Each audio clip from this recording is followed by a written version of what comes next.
What's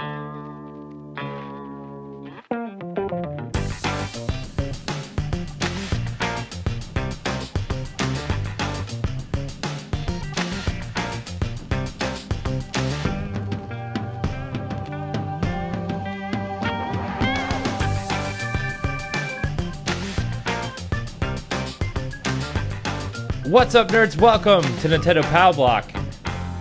I don't know what for the date of July 11th, right? That's tomorrow? The 11th is? Yes. Tuesday the 11th. I'm one of your hosts, Corey Dirrig, and alongside me, as always, Edward Varnell. Hello, everybody. Also, rest in peace, Iwata. Ah, man, don't remind me. I know. I'm sad now. Oh, boy. Man, that's just sad. I'm sorry. Yeah. But we will always keep your memory because we have we're talking about Nintendo. Great news came out, man. Yes, Nintendo. Oh man, dude, I've been playing that Zelda DLC. It's really good. It's really good. And like, I tried to play some Fire Emblem on 3DS, and I just keep going back to the Zelda DLC because, man, I almost want to start a new game and play through it again. Like, if it didn't delete my save file, if I could have multiple save files, I would have done it by now. It's that initial, like, man, I 100% of the game. Do I really want to, like, erase all that and start over? And, like, I know I can create another profile on Switch and just do it that way, but I'm like this close to doing it. I want to experience that game again. Yeah, I'm getting ready to go to the Guardian. I've just been trying to find shrines and stuff and tackle them. But I'm ready to go to the last Guardian, and I think I'm getting ready to beat the game. So I'm close to it. I am close to it. So be patient with me, Corey. Be patient with me, boss. because there's a lot of games that I will be discussing kind of in the next 3 months with a lot of people. And everybody, I have a Nintendo Switch on layaway right now. So when I finally get the Nintendo Switch, I'll be able to talk more about the games. It's just geek out with Corey and geek out with you all who have a Nintendo Switch. If you don't have one, I'm still ready to geek out with you guys with Wii U, 3DS, or anything Nintendo related or video game related in general. But I'm so excited, dude. Like, really, like, every paycheck that I get, because I'll have it out before I come and see you. Yes. So I think that first paycheck of September will pay the rest of it off, and then I'll be there with you with some games, and we'll nerd out that way. Yes, it's gonna be exciting. I'm so excited. Ah! Dude, I can't wait for the episodes that we record. I can't wait for this whole trip. No, dude, it's gonna be awesome for fans of like the old DNA platform stuff, where we used to sit around the table and have all the microphones and all this cool stuff on the table and stuff. Yeah. If you want to check out that's how Pow Block. We're gonna film a couple episodes of Pow Block that way, and I'm really excited to just do it that way. It's gonna be exciting. I literally when I get to work tomorrow, I'm getting the request in to let my boss know, and then in August I'm buying the tickets for the trip, and I'll be set to go do. I'm super stoked to come down. I'm just so ready to come down. I know. I'm so excited because we're gonna be able to, like, I haven't decided like where we're gonna do that, but like we have the green screen, so we can like we can have like super production behind the episodes. Yes. And they're just going to be ridiculously over the top produced episodes of Nintendo Pow Block, and then we'll be back to this format in terms of video. But like for 2 episodes, we're going to be able to have a super over produced show for Nintendo Pow Block. I'm really excited for that. I'm so excited. Yes, dude. I tried to go to Target to find a hat and I couldn't, so I'm gonna have to go like the Hot Topic or something. I definitely for JCPenney, I gotta go get some video game t-shirts because I need one for our other podcast, Arsenal X. I need an Xbox I need a t-shirt for that, and then I need some hats for kind of for all three shows. Not all three shows. Kind of for Sony, Nintendo, and Xbox. So I'll be shopping. Hopefully, I get a chance to find those items and buy it. So anyone in Wisconsin that's close to Kenosha, I know Jesse. I think it's Jesse White. I think he's in Wisconsin. Yeah, I think so. Yeah. Jesse, if you see this, come through. Come to Kenosha. Drive 2 to 3 hours to come hang out with me so we can nerd out. Yeah, but I'll be trying to pick some stuff up. But video games, dude. Yeah, Breath of the Wild. That's what I'll be working on. With F-Zero, not F-Zero, Star Fox Zero. I'm literally starting that Wednesday, and I cannot wait to start that game. Oh, man, I busted out. I have my Wii U out. Like, I put it away when I got my Switch just because I didn't really have room for something else to be plugged in. But I've taken it out, and I think I'm going to play I'm going to play a little bit of Xenoblade X, and I'm going to play some Tokyo Mirage Sessions. And Okay. Let me know when you do Tokyo Mirage Sessions, because I'll play along with you. Okay. We still have our play in pod to do, and that would be a good game to really do, because this is long. We're gonna film like 10 weeks worth of Let's Play and podcasts when you're up here.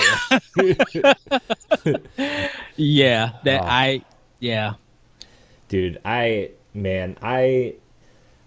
as much as I don't miss the super overproduction of every show we do, I do miss having that produced backgrounds and the produced overly produced podcast video version of the show, and the multiple camera angles and the desk with all the cool stuff on it for each of us, and I do miss that, and I cannot wait to just do that again, even if it's for 2 or 3 episodes of our shows. I'm so excited to do that again. It's gonna be so much fun. It's gonna be so much fun. I literally have to work on my presentation. I definitely need my haircut. Hopefully I might have my sister just look, I know you cut my hair. My little hair looks like it's coming back. I need you to cut it again. I need to be straight bald. I have a presentation to do. I have a lot of shows. So I'm because when Thursday hits and I drop my sister off from work, it's just all planning. All I'm doing is getting ready. And then when it hits the time for me to leave here, I'm on that good old train. I'm just hey, everybody, I'm off to Ohio. I'm going to go meet my one of my best friends, my boss. Oh, that's gonna be exciting, dude! I'm so excited. I'm so excited. Oh man. Yes. Before we get into some of these stories, just to kind of gauge, how do you feel about everything we're doing with NGR as a platform? I think we're doing good. Where everybody is, some of our new people are getting their feet wet, and seeing how a show goes. There's a lot of learning and a lot of preparation that goes. I know for us, we're kind of hyped doing these, getting people from the community and stuff involved, asking questions and stuff. For right now, it's going good. We're starting a foundation. And with this foundation, we're just going to teach, and by those teachings, we're going to expand, hopefully. But at this point, I think we're doing good. Yeah. I think we'll get better as time rolls on. There's going to be some times that things don't work and some things do. That's all the process of doing a show or even doing a podcast. All that stuff, it takes time to learn and time to build. And when you know what works and what doesn't work, you can work on the thing that does. And the stuff that doesn't work, maybe you could evolve it and make that better so that it ends up being something that does work in the future. But we're doing good right now. Yeah, I agree. I know there was a lot of things going on last week and the week before in terms of we've really started fleshing out Arsenal X and Nerds Gone Platinum. Moose has totally taken over Nerds Gone Platinum, and I'm really excited that they're doing that, and I'm really excited that you and I have kind of fleshed out Arsenal X in a way to where it's more like this show, but Xbox related, and that's, I think that fits well. I think Arsenal X isn't probably going to be, some episodes aren't going to be as long as this one, just because we don't want to fill the space with dead air. We want to get in and talk about our 3 or 4 topics and get out, answer your questions, get out. I think between NGR Radio proper and then this show particularly really gave us a foundation to build those other shows. And I'm happy, and I know we got a lot of the old DNA stuff back for use, right? Like the Facebook community groups, the Twitter account, the Twitch page. We have all that stuff that we can use and play around with. And John Martin, friend of NGR and part of the Brew Crew, which is now on NGR, that's his whole thing is the Brew Crew. So the other day we had talked about using the old DNA group and kind of merging NGR and the World 1-1 group and the old DNA group and kind of forming one massive group, because we had that Facebook group that we weren't using, right? And it was becoming a flood of, not that this is wrong or anything, but it became a flood of people promoting their own stuff and not getting feedback, proper feedback, not getting the attention that it probably deserves, that kind of stuff. And so we merged one big group, and now the old DNA group is now the NGR Radio Network group, World 1-1, Brew Crew, NGR Radio. Our 3 platform podcasts have those groups, which we still have a Nintendo Pow Block Facebook group, and I think Moose is setting up a NGP PlayStation. Facebook group for that. And I don't know, maybe we'll do one for Arsenal X. We'll see how that goes. But that's kind of where our main hub is now. And our old NGR group is now the NGR Creators Corner, where we allow people to promote their stuff and toss ideas. The big idea behind that group is people need guests. There's a bunch of content creators in this group that you can throw ideas off of. You can ask for guests, you can ask for feedback on your shows, you can promote your shows. That's the idea behind that group. And I don't want that to become some kind of promotion fest either, but our moderators have done a good job of allowing people so far to promote and ask questions about their show and gain interest and gain knowledge about how to better their shows and stuff. So that's really cool to see. Yes. So it seemed kind of chaotic for a week. And, John Martin asked, we added him to the old DNA group when we changed it to the NGR Radio group. And he's like, where am I? I'm so confused. Where am I? I'm lost. Trying to be funny about it. But at the same time, I understand where he was coming from. And I know a lot of people probably were kind of confused about what was happening and stuff, because I didn't really warn anybody. I just I was like, what? Let's just do it. Let's just get it out of the way. Let's do it. People will figure it out. And, people figured it out. But we had this whole other fan base that didn't really follow us from DNA to NGR that, in the first post I made in that group, I was like, we're using the old DNA group for our new project, NGR, which isn't really new at this point. But to a lot of people, once DNA was over, they just stopped following us, which is right. Which is fine, because we had a lot of personalities over there that people liked, and Joey and Cameron and Brian and that whole thing. But I don't mean to turn this into a NGR fest. I want to get to the Nintendo stuff, but they just didn't follow us over. They didn't follow me and Matt when we left, and then that DNA just kind of faded away, and nobody really did anything else with it. And now that we have all these assets and stuff back that we can use to our advantage, I want to expand NGR and creating a group that already has members in it, that liked our old content, maybe they'll like our new content, because it's Yes. relatively similar in terms of what we're doing. It's just new personality, new faces, new perspectives, new ideas. So in my first post, I said, we're using this as NGR's platform, and if you don't know who we are, this is who we are. We hope you'll stay with us. And a couple people left the group, and that's fine. A couple people joined the group, and that's great. Yeah. So I just And I know for me, I probably need to post in there to like kind of introduce myself and what I do with NGR. Like kind of like us admins probably just introduce to everybody, because they might see us and hear us, but they probably personally don't know us. So I know for me, I'm probably gonna get into the group and be like, hey, I'm like, you guys already see my name, but I'm part of da da da da da. I've been doing this da da da da. It's just giving some background history of myself, so that they know who I am. So that when they see these videos and they hear my opinions and comments and stuff, they know where I'm coming from and stuff.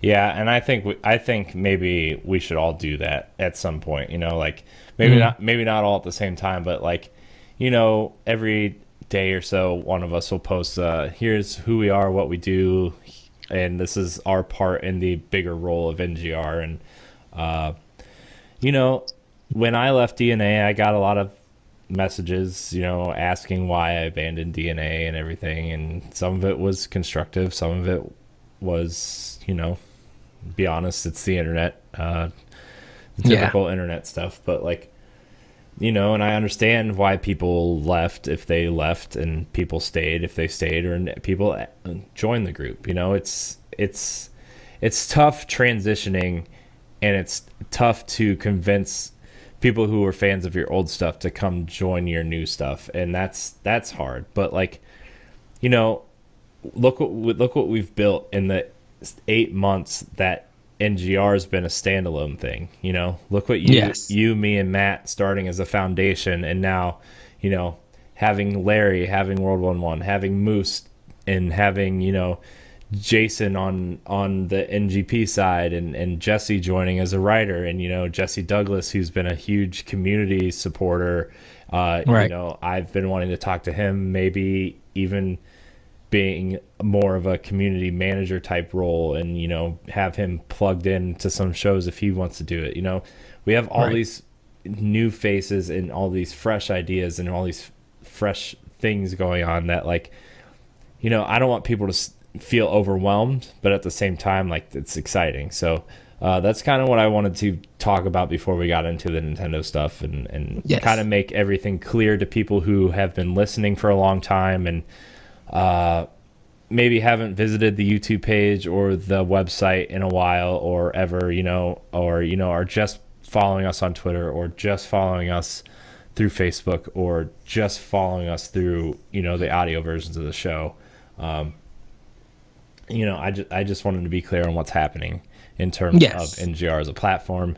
And, Ed, you and Matt have been the biggest parts of helping this grow. Like, even though NGR is like, you and Matt are the biggest personalities of this. I just kind of like host, and people come because they enjoy listening to the personalities, which, I consider you and Matt the biggest personalities in NGR. And it's just like, people come to listen to that, and like, people come for the personalities. It's not like we're delivering the hottest news or anything, it's just this was some fun thing that we decided to do. And Ed and I wanted to talk about Nintendo, so we started the Nintendo podcast and kind of just grouped it all together. And now we're expanding. We've got a couple YouTube specific things in the works. We've got all these moving parts. So like, yeah, I should just stop now, because I feel like I'm going to start repeating myself.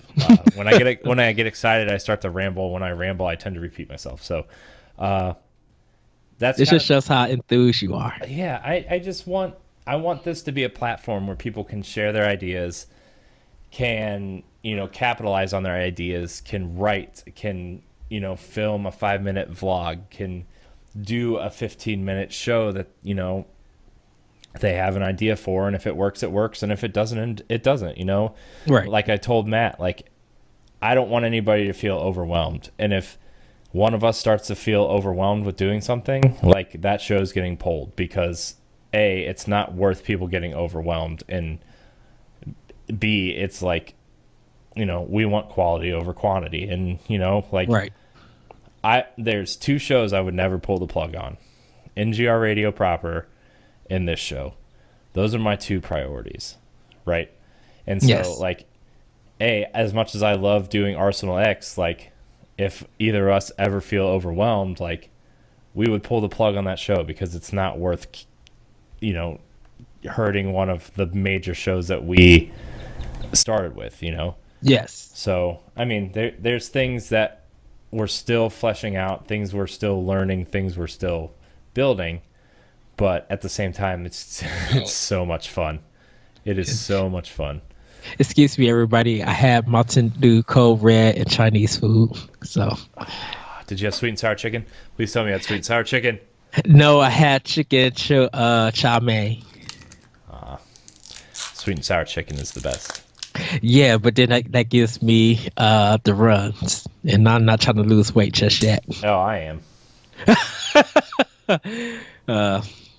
We'll discuss that off air at another time. Because guess what? We got some great Nintendo news, everybody. And just like, wow, with the Nintendo news. So, Corey, did you want me to take over for this section? Yeah, you know what? You go. You take over. This is, yeah. Okay. Yeah. Yes. So everybody, it was announced that WWE 2K18 is hitting the Switch. Seth Rollins broke the news that after a Wii U-sized hiatus, the WWE series is finally coming back to Nintendo home systems. WWE 2K18 is coming to the Switch the same day as the other systems, which is going to be October 17th. So that's 2 major games in October. Everybody, we have WWE 2K18 and Super Mario Odyssey. Yeah. Like, yeah, I'm kind of excited because, like, the last time I really played a wrestling game was on probably N64, and, like, I always associate wrestling video games with Nintendo for some reason, and, like, I'm kind of interested. I'm kind of interested because 2K, at least with their sports games, are really supporting Switch. You know, we're getting 2K18 for basketball. We're getting wrestling. You know, it's cool. It's cool that they're supporting the Switch, and it's like, I want to try out the wrestling game, but, like, I want to support third party on Switch in general. So, WWE 2K18 introduces a host of features, including 8-person matches, extensive customization suite, so it includes 4 matches, superstars, arenas, and videos, full stories for your My Career and My Player, and more. The game is also bringing on new systems for grappling and carries, weight reduction, and a new rendering engine. So this is kind of major. Just like you, Corey, I really haven't picked up a lot of wrestling games. Like, back in the day, THQ was the place I was going for wrestling games. But with this coming to Switch, and my niece is also going to have a Switch at her house. So I got to make sure that I might have to get her an early copy with me getting a copy, and we could wrestle on our own Switches and stuff. And this is really major because there are people who love the WWE series, but it's going to be fun for people picking up this game and then maybe even taking that game to a WWE match, and in case you run into a superstar, maybe have them sign a copy, or, you know, while you're waiting for the next match, you could start playing the game and see who you think will win for that match. So that's cool. Mm-hmm. Yeah, for real. I'm really excited. I think, you know, there's been some struggles with WWE 2K in some capacity in terms of, like, gameplay and game modes and stuff, but I think every year it's been getting better, and I know a ton of wrestling fans who would love to have wrestling on the go with them. You know, yes, my friend Brian is obsessed with wrestling, and he plays this card wrestling card game on his iPad because he wants wrestling on the go so bad. So like, and he just got a Switch too. So like, it's gonna be interesting to see how people want it portably, and then transfer it back to the dock when you want to play on the TV. So interesting. I'm excited. Well, I think this is going to guarantee more sales for the Switch because there are a lot of wrestling fans, and if they could bring this in an arena and play with their friends, because some of the matches I've been to WWE match, and there are long wait times for it. So to have something to game on while some people might go to the bathroom or waiting in line for snacks and stuff at the concession stand, this would be a good game for them to have. Yeah, for sure. Yeah. So our next story, and this is very huge. Kamiko passes 110,000 sales as developers make progress on Picantier for Nintendo Switch, and they tweeted out, or not tweeted out. They was talking to Nintendo Life, and you can find the story. That Kamiko was developed by at Skipmore and at Can_Kikuchu. There are a 2-person team that spent 4 months on this development. It's an original title and Switch exclusive. The game has sold over 110,000 copies in the Switch eShop around the world and was published by Fly High Works with assistance from Circle Entertainment. In terms of sales percentages, Japan is 25%, and it was number 4 in Japan for the first half year of sales. US is 48%, and Europe and Australia is about 27%. And then they break down a little bit more, and then they talk about their new game, Picantier, that's coming to Switch, and you can see pictures on it on Nintendo Life. So it's still in production. It's not final yet on what it is, but that's very huge. Like Japan and Europe and Australia combined is almost too much what we almost made up. So if you think about it, I say they probably made over $550,000 from a game that only cost $5. And they know he did mention that the Switch is going to be sold in Hong Kong. So they're going to try to make a Chinese language for that, like localization. And hopefully they do, and it comes out there, and that's going to probably guarantee more sales, like a game for $5. Mm-hmm. So that's not bad. Like almost $1 million that they made off this game. $500,000 is really, really good. Mm-hmm. Yeah, and that was a really interesting title too. Like, it wasn't a very long game. I think you could beat it probably in like an hour, and speedrunners were getting it down to like 6 or 7 minutes, I think, at one point. But like, for $5 for this, it kind of reminded me of Hyper Light Drifter, type puzzles and stuff. Not nearly as hard, but like, right. You had this really cool pixelated art style. You had these cool characters that had different abilities. You made it through this world, and it was just really interesting. And like for $5, it was a really interesting game to sit through. I played it, and you told me about it, and I played it, and it's worth $5. It's not very long. Don't expect like a 20-hour RPG or anything. It's definitely a action adventure game that takes about an hour, but really good, really cool game, and I'm glad it did well. I'm glad it did what it has done already. So and I think during this holiday, when people do pick it up, it's probably going to be a game to be recommended, to tell people like, okay, I know you're not trying to be on the budget, but there's a game called Kamiko that's on the Nintendo eShop. It's only $5, and you play. I'm like, you probably could spend, like you said, 1.5 to 3 hours with this, and it's really, really good. I'm like, and that's really good to hear. So that might guarantee them more sales for it when it comes to this holiday. Mm-hmm. It's definitely a game that I'm going to pick up when I get my Switch. Mm-hmm. Yeah, so definitely. If you own a Switch, you should check it out. Yes. Cool. So the last story that we're going to talk about, Nihon, Nihon, because Corey was saying neon. Neon Falcon. Neon, it was funny. Neon Falcon president would definitely like to release games on Nintendo Switch if the opportunity presents itself. Neon Falcon, they are the creators or developers and publishers for Ys, the Legend of Heroes, the Xanadu series, and also of the the Legend of Heroes Trails of Cold Steel. They are the makers of it.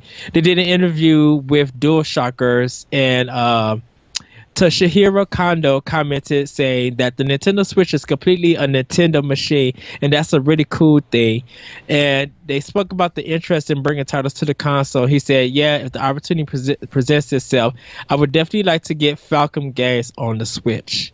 So there's a lot of people are hoping that.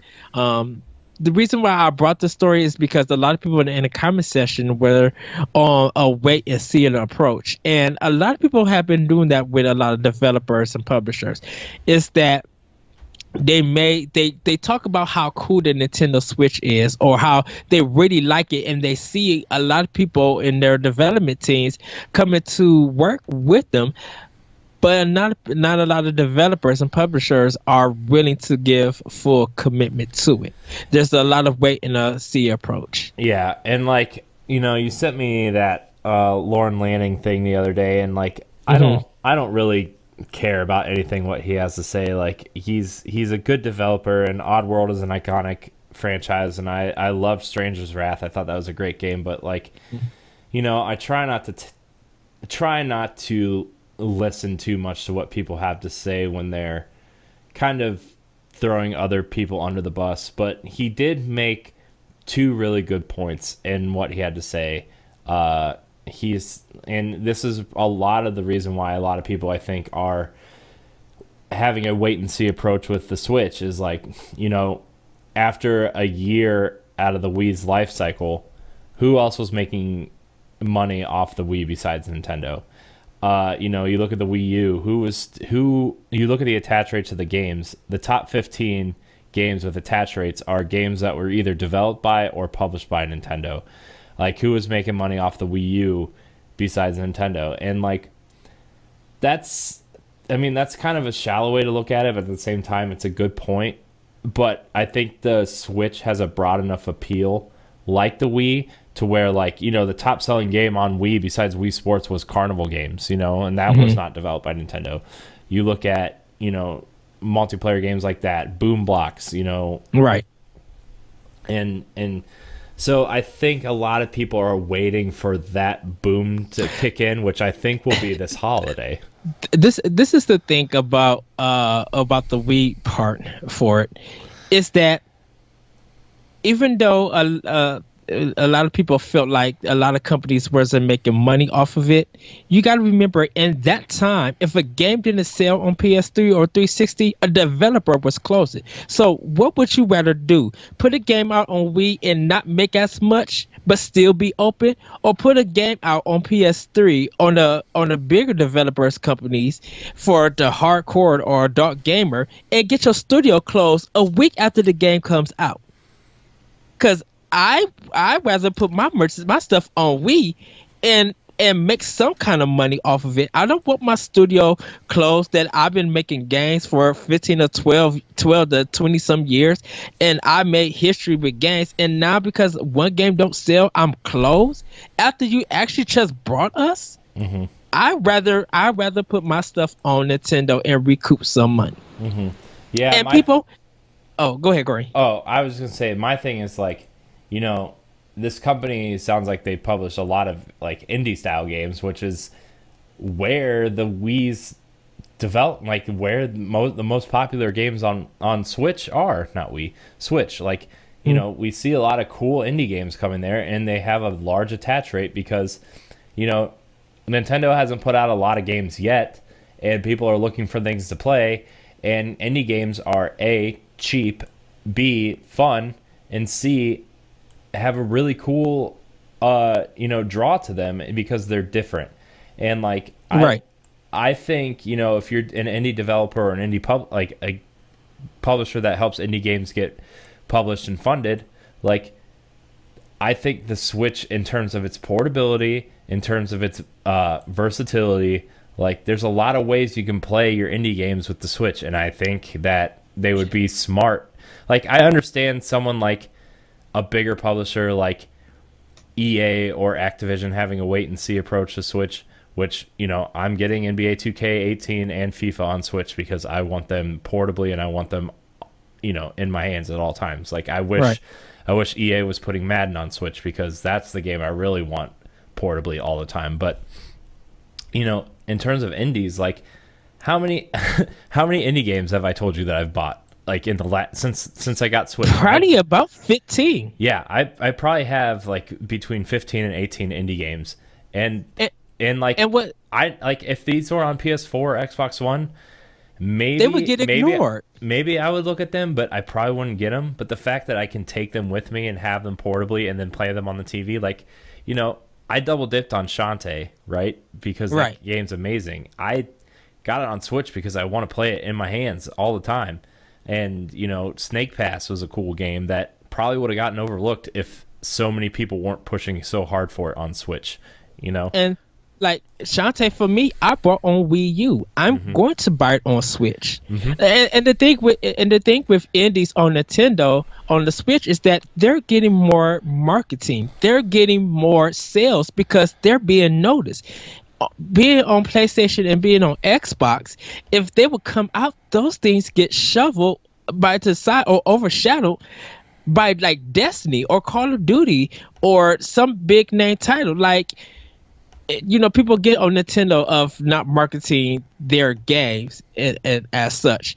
But has Sony or Microsoft like mentioned any of their indie developers that they've been working with? EA's not even marketing, like, they didn't market Unravel, they didn't market Fee. Let's see how they market a ways out. Like, what about y'all indie development that y'all all was supposed to do? When did you guys marketed that? Because I see more marketing in like their sports titles than I have in Unravel. Unravel was showed at E3. It came out and nothing else. I didn't see nothing about it, but at least like with some of the at least Nintendo's just like, hey, you know, on eShop this is it, or, you know, like even the company they were showing off and stuff, like, or, you know, some people even do it like they got some indie commercials that they attach to their YouTube site and talk about them. Like, they marketed some of the indie games more on it from Nintendo than they do any other place. Yeah. I mean, I totally agree with you. So like, indie presence is going to be stronger on Switch because indie presence was strong on Vita. And this is the Switch is, in all honesty, everything the Vita wanted to be but couldn't be, right? You know, you had the cross-buy thing with PS4 where you could play your indie games on your PS4 and take them with you on your Vita, but at the same time, the Vita didn't have strong first-party support, which Nintendo has to provide strong first-party support, which we're seeing, to make the Switch survive, because they don't have third-party, like, strong third-party support the way that Xbox and PlayStation does. They don't have strong Western third-party support. They have Japanese third-party support. Yeah, trust me, they have that. I'm just saying, like, this is the reason why the Vita didn't succeed, is because Sony abandoned them. Sony abandoned the Vita, and like left it, you know, to indies to populate the platform, which sucks. Because the Vita was a cool device. It was a cool device, and I would have liked to seen Sony take some chances on there. Like, Gravity Rush is a great game. And then, you know, they put the sequel on PS4, which kind of, you know, as much as I love Gravity Rush, like, that sucked that I couldn't take it with me because the first game was so good. So, you know, and I think the Switch is a natural place for Vita players to migrate to. Plus, you can play it on your TV. Plus, you get awesome games like Mario Kart 8 and Breath of the Wild and Splatoon 2 and everything that's coming out this fall and beyond. So, yeah, I think indie growth is going to, I think indies are only going to become more popular on Switch, as long as they can be peppered out throughout the major releases, like maybe an indie game a week with strong marketing behind it, the way that, Xbox and PlayStation don't seem to want to do. Right. And it's doing good in Japan, which is very healthy. Mm-hmm. The only like Europe, they're trying to get it together because surprisingly, Crash Bandicoot is leading the pack in Europe. But I think if they could get a good following in Europe, like get more systems out and people want it, and it's stronger all around the world, it won't even matter what Western third party does. Because indie and Japanese third party, it will make the system flourish. Nintendo will make the system flourish. And what's going to happen is that Western third parties, they're going to have to make a decision. They're going to have to continue to go the route that they're going, or they're going to have to start really supporting it and get some sales. Mm-hmm. Yeah. It's going to be interesting because I would love to see third-party support on Switch, but I would like to see it in the way that they're doing it with Ubisoft in terms of, allowing these third parties to become creative and use Nintendo IP. And, I think the Mario Rabbids game is probably the best thing to happen to Mario since Mario Kart. Like, honestly, that game looks amazing. It looks so cool. Like, it just looks awesome. And, to have, I'm not saying, Nintendo is ever wrong when they develop something, because everything they develop is fantastic, but to have a fresh set of eyes and a fresh team take Nintendo's IP and look at it from a different angle and be able to develop something cool like the Mario Rabbids game, and to teach and give notes about it, because that's what's going to happen with this, is that you'll see what Nintendo does with Ubisoft for Mario and Rabbids. And then you'll see what Ubisoft still does when they're by themselves. Now, I'm not saying Assassin's Creed Origins or whatever it is. I'm not going to say that game is going to be a failure or anything. But if that game comes out having problems and just being an okay game, it's going to tell you the difference of the two teams that Ubisoft is releasing for this year. Mm-hmm.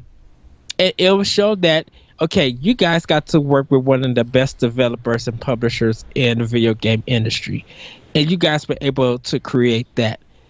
Now, will you guys do we hold you up now to that standard, or do we hold you to a Ubisoft standard and just make a game like Assassin's Creed to get it out?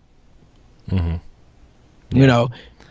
Yeah, well, I think Nintendo is never worried about the fiscal schedule, the way that EA obviously was with Mass Effect, or the way that Activision usually is.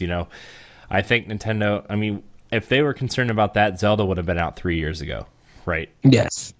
So I think Nintendo is smarter than that. I think they are doing a great job of controlling the message and saying, look, we're about quality. We want quality on our platform. We want indie games to feel at home on our platform. We want third parties to develop for a platform. That's why Unity and Unreal Engine are being used in Switch games, developed by Nintendo. The new Yoshi game is developed in Unreal 4.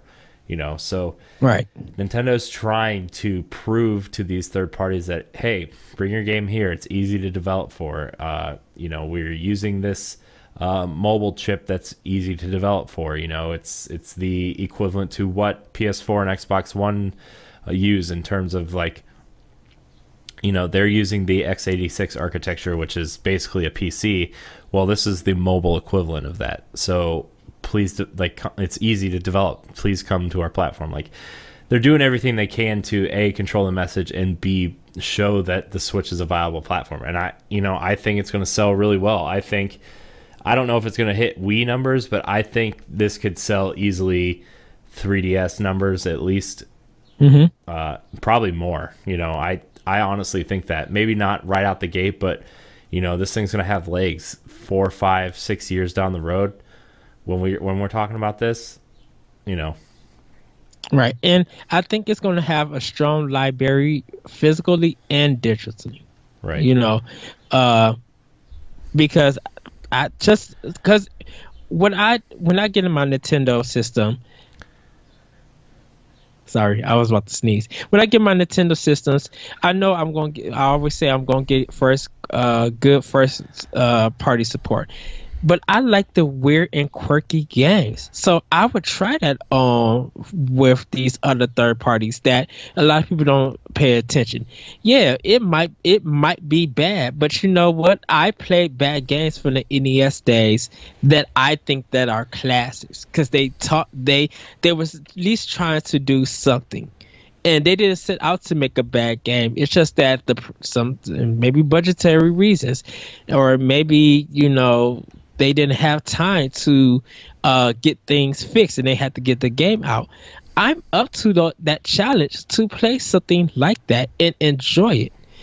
I told people that I want to play on a Barbie game. I want to play great games designed for girls, and if it's bad, it's bad. But I want to understand it because I feel like that's quirky to me, because it's something that we don't talk about. B, normal people don't get, and C, it's still rolled out, so it has to be successful in some kind of manner.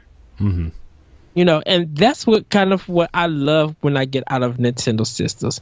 Mostly when it comes to Sony, it's mostly Japanese games that I don't see sold in the store. So it's on PSN, and I'll pick it up and I'll try it.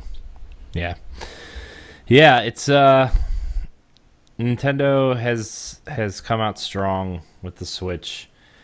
Indie support is strong. We're seeing these games being like WWE is one of the biggest entertainment things in the world. Like to have that game come out on this is a good sign. NBA 2K to have that on the Switch is a good sign. To have FIFA on the Switch is a good sign. To have all these indie developers come over and say, look, Nintendo, like we're working with Nintendo to put our game on Switch is a good sign. So, it's going to be awesome to watch this unfold and see, not everything has to be about power. Not everything has to be about graphics. Not everything has to be about, can we get this to look as realistic as possible? We're going to see, the Switch take off because it's fun to play. You can take it with you. You can play it on your TV. Yes.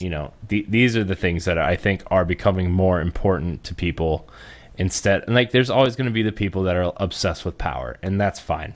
Xbox One X and PS4 Pro and high-end PC are for you. But but we're seeing a generation where, the novelty in a device and the convenience of a device are more important than the high fidelity graphics. It's a Netflix thing. Corey? Yeah. I have breaking news for you. Uh-oh. It's fair to say that Nintendo Switch owners with a copy of NBA Playgrounds have had their patience tested, but the wait for is the game's much-needed major update going on for longer than expected. Apparently, in early June, with the promise of Shaq Fu, a Legend Reborn for free, now the update for the game has finally rolled out. So if you own NBA Playground, there is an update that has came out. Some of the few key features, online matches are finally available. It offers ranked matches, or you can set up challenge matches with friends by using a code system. The developer have tweaked the entire shooting system from jump shots to threes to dunks, layups, and everything in between. They've redone the timing, added a meter, and clarified the entire system. 15 new players have been added, including Isaiah Thomas and Dennis Rodman. Those two All-Star and 13 others will be unlocked through the regular packs in the game. It seems like a relatively meaty update based on the download time. If it hasn't already triggered for your copy, go to the games window, press the plus button, scroll down to software update, and select via the internet. This writer will give it a whirl once the download is complete. So they just announced it like a few minutes ago. Awesome. I can't wait for Shaq Fu, man. Ed hates Shaq Fu for some reason. It's the best game ever. I don't hate Shaq Fu. It's just, it's Shaq Fu, man. I know. I know. Oh, but yeah, man. But like I said, probably in the next couple days, I've finished a couple of my blogs I've been working on for what feels like months at this point. But they're gonna go up this week, and one of them is about how the Switch has changed the way I view gaming, with adult with responsibilities and can't always sit down and play 5 to 6 hours at a time, and that kind of stuff. So I have a couple blogs coming up in terms of what the Switch has done for me in terms of gaming and allowed me to do, and what I kind of wish.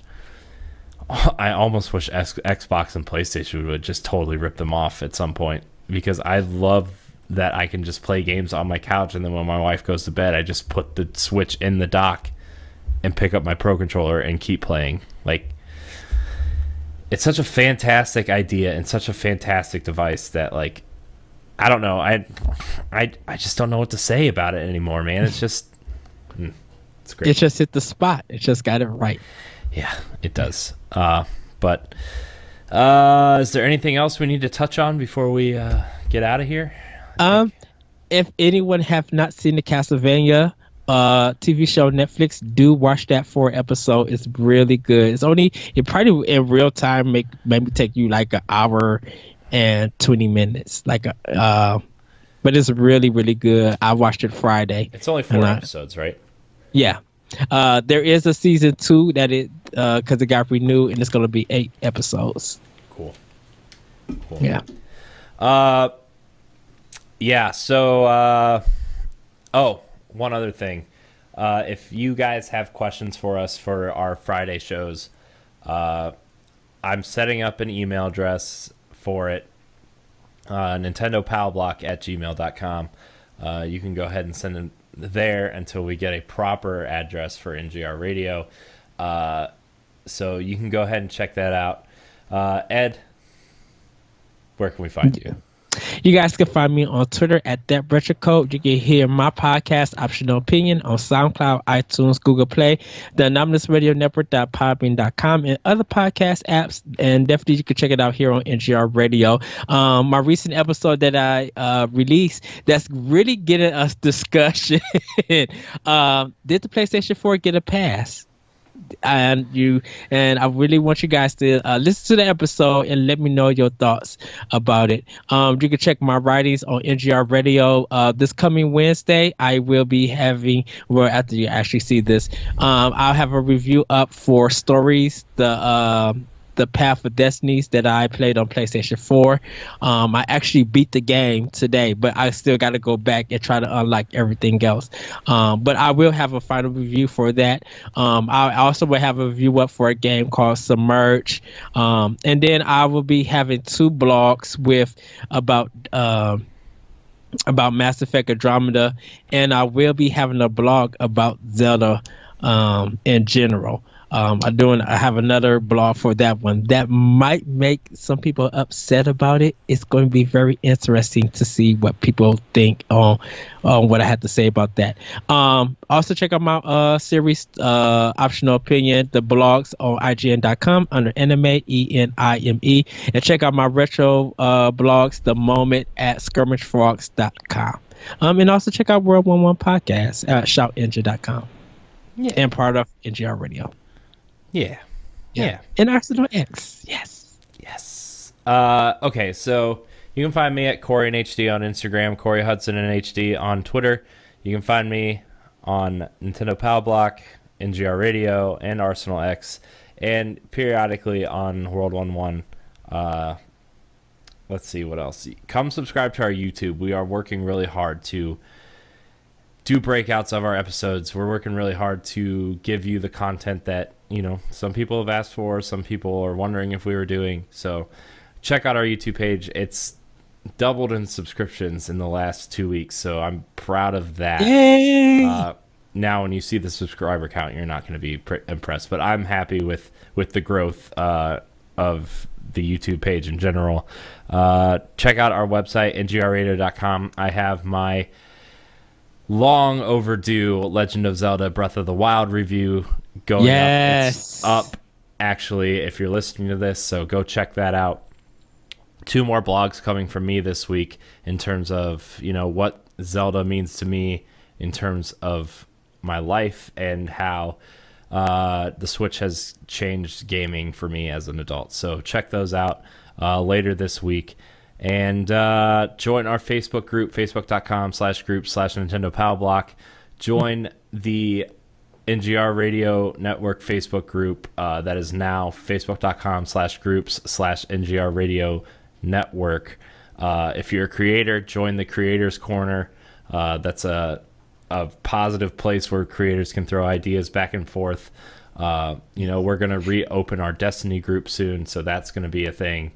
And can I say this for the creator group? If you guys want to get into podcasts, let me know. I could do optional opinion with you guys, or we could try out just weird podcasts that you, or like things that you want to talk about, so you can get some experience on it. It is all audio, so you don't really have to worry about video or anything, and I could give you guys tips and stuff like that. So yeah, I mean, our goal with that group is to help people, not only grow their stuff, but, if you're looking to break into it, like podcasting is becoming more popular by the day. Like, it's not hard to get into. You just need an idea and a microphone and somebody that's willing to listen. And, sometimes, for my first probably 15 episodes of a podcast, like I was the only person listening, But, that's how you learn. That's how you get better, by throwing ideas back and forth with each other, finding out what equipment works and what you need depending on what you want to do with it. So, you can reach out to me and Ed, too, on Twitter or on Facebook or something. Like, you can just reach out to us and ask us questions, at That Retro Code and at Corey Hudson HD on Twitter. Like, just shoot us a quick tweet. Yeah.